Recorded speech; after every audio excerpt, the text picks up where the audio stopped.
के खुश रहिया बन के जोन दोसर के कनिया तू खिलाए रही गे रनिया के खुश रहिया बन के जोन दोसर के कनिया तू खिलाए रही गे।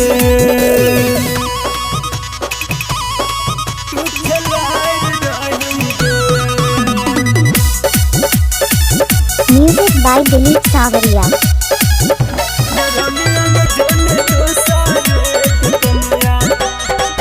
गाँव वाली छौरी सबके देबै नहीं दी लगे साई संगे चल जाय छै बुझै नहीं फी लगे।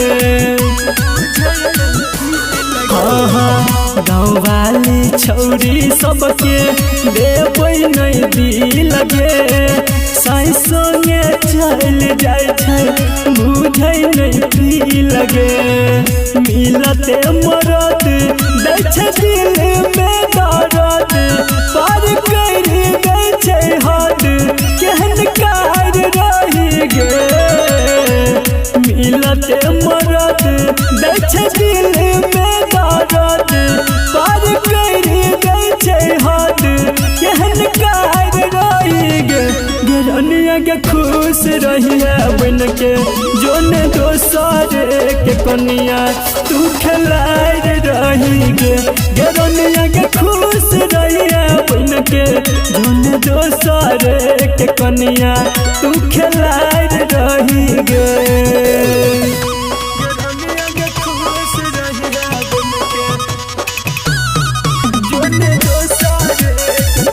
सावरिया रिकॉर्डिंग स्टूडियो हाजीपुर।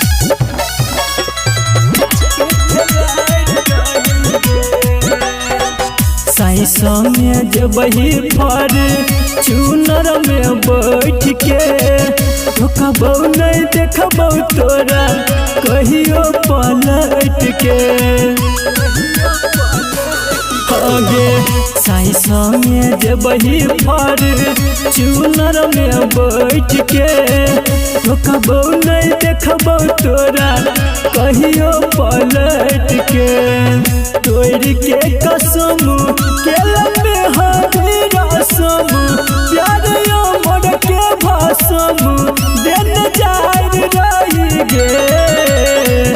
तोड़ के कसम केला में हरी रसम प्यार संदीप के भाषम दिन जाय रही गे रनिया के खुश रहिया बन के जोन दोसर के कनिया तू खिलाए रही गे रनिया के खुश रहिया बन के जोन दोसर के कनिया तू खिलाए रही गे जोगे खेला करी।